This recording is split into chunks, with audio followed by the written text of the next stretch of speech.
اور خاص طور سے وہ خواہشات جو گناہ کی طرف مائل کر رہی گناہ کی طرف مائل کر رہی ہو، ان کو کچلو. ان کو جتنا کچلو گے اتنا ہی اللہ تبارک و تعالیٰ کے محبوب ہو گئے، اتنا ہی اللہ تعالیٰ کا قرب حاصل ہو. آنکھ فرض کرو مچل رہی ہے ایک ایسا منظر دیکھنے کے لیے جس کو دیکھنا شریعت نے حرام کیا. نامحرم کے اوپر نگاہ پالنے کا دل چاہ رہا ہے، چاہ ہی نہیں رہا، مچل رہا ہے. اور کوئی آج کل اللہ تعالیٰ محفوظ رکھے پورا معاشرہ جو ہے وہ لپیٹ میں ہے، فحاشی اور اوریانی کی لپیٹ میں ہے. پہلے اس کے لیے کہیں سینما گھر جانا پڑتا تھا اس کو دیکھنے کے لیے، یا ٹکٹ خرچ کرنا پڑتا تھا، ٹکٹ لینا پڑتا تھا، وغیرہ وغیرہ، کچھ نہ کچھ مشقت ہوتی. اب ہر ایک کے ہاتھ میں ہے، ہر ایک کے ہاتھ میں یہ ایسا فتنہ آ گیا ہے موبائل کا کہ ہر ایک کے ہاتھ میں ہے، اور اس میں گھر بیٹھے جب چاہے جیسی چاہے فلمیں دیکھتے رہو. اب دل مچل رہا ہے. دیکھو یہ ساری گفتگو کا، ساری محفل کا اور ساری باتوں کا اب ذرا عملی طور پر اپنے آپ کا جائزہ لے کر دیکھیں. ہاتھ میں ٹیلی فون ہے، اس میں انٹرنیٹ لگا ہوا ہے، اس میں انٹرنیٹ کے ذریعے خدا جانے کہاں سے کہاں آدمی پہنچ جاتا ہے. اور اس کے نتیجے میں نفس کی خواہش جو ہے وہ یہ ہو رہی ہے کہ ارے یار تنہا ہوں، اکیلا ہوں، کوئی دیکھ نہیں رہا، کمرہ بھی خلوت ہے، تو چلو اب آنکھوں کو مزہ دلواؤ، اور اس کی وجہ سے لگ گیا اس میں. اب یہ ہے یہاں پر بہکایا ہوگا ضرور شیطان نے، بہکایا تو ہوگا، مگر بہکایا تھا تو مجبور نہیں کیا تھا.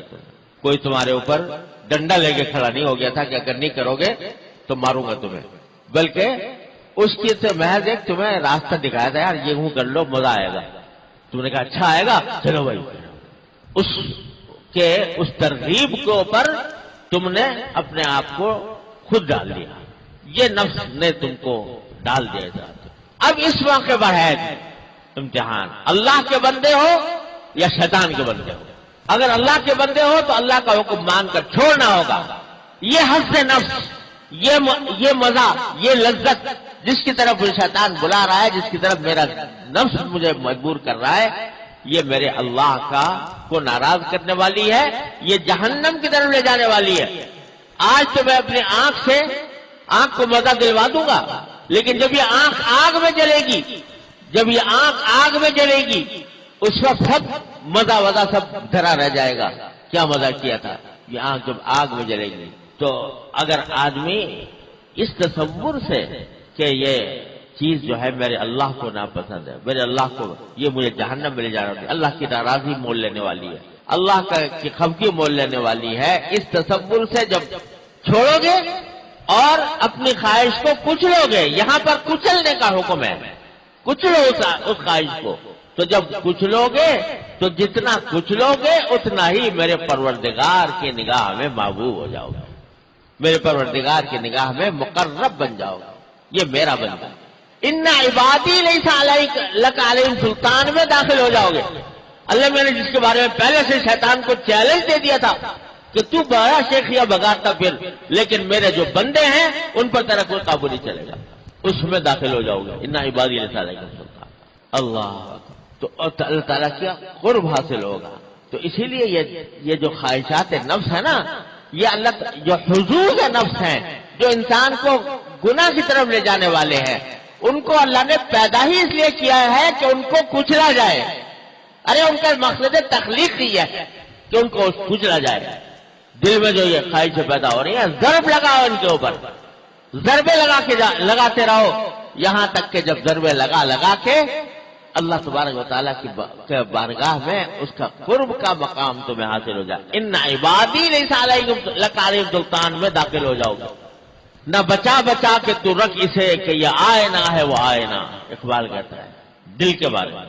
نہ بچا کے تو رکھ اسے کہ یہ آئینہ ہے وہ آئینہ، جو شکستہ ہو تو عزیز تر ہے نگاہ آئینہ ساز میں. جتنا یہ چوٹ پڑے گی اس پر، جتنا یہ ٹوٹے گا، جتنے اس کے اوپر ضربیں لگائی جائیں گی، اتنا ہی میرے پروردگار کی نگاہ میں یہ محبوب ہوگا. جو عزیز تر ہے نگاہ آئینہ ساز.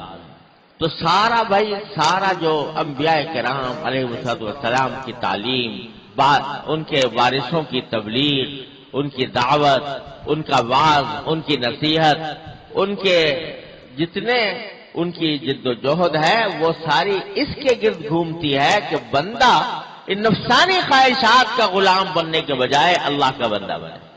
تو نفسانی خواہشات کو کچلنا پڑتا ہے. اور دیکھو یہ کچلنا نفسانی خواہشات کا، یہ تو اس کے بغیر تو آدمی زندہ ہی نہیں رہ سکتا. بہت سی خواہشات ہوتی ہیں جب تک ان کو کچلا نہ جائے زندہ ہی نہیں رہ سکتے. بھائی تم کہیں ملازم ہو اور تمہیں ڈیوٹی پر جانا ہے صبح کو، اور نفسانی خواہش اور سو جاؤں پڑھ کے. اگر اس نفسانی خواہش پہ عمل کیا، روزانہ صبح کو جاتے ہوئے نیند آ رہی تھی اور خوشی ہو رہی تھی، آج طبیعت مقدر ہے اور آج سست ہے، نہیں جاتے، کوئی رہے گا؟ کچلا خواہش کو کچلا. کس لیے کچلا؟ تنخواہ کی خاطر. نہیں جاؤں گا ملازمت پہ، نہیں جاؤں گا تنخواہ نہیں ملے گی. تو کچلا ضرور، لیکن کہے کے لیے کچلا؟ تنخواہ کی خاطر، تنخواہ لینے کے لیے. ارے تیری جو تنخواہ اتنی بڑی ملنے والی ہے وہاں جنت میں کہ جو چاہے گا مانگے، جو چاہے گا جو مانگے گا ملے گا، اتنی بڑی تنخواہ وہاں ملنے والی ہے. اس کی خواہش، اس کی وجہ سے اگر کچل دے کسی خواہش کو، یہ تنخواہ جو چند سو چند ہزار ملنے والی ہے مہینے پہ، اس کے لیے تو گزرنے کو تیار ہے اپنی خواہش. لیکن میرے مالک نے اتنی بڑی جنت تیرے لیے تیار کر رکھی ہے کہ مالا عین رات ولا اذن سمعت ولا خطر علی قلب بشر، جس کو آج تک کسی نے تصور میں بھی نہیں گزری، ایسی نعمتیں اللہ نے تیار کر رکھی ہیں. اس کی خاطر نہیں کچھ لے گا. تو میرے بھائیوں، اللہ تبارک و تعالیٰ اپنے فضل و کرم سے، اپنی رحمت سے ہمیں یہ سلیقہ عطا فرما.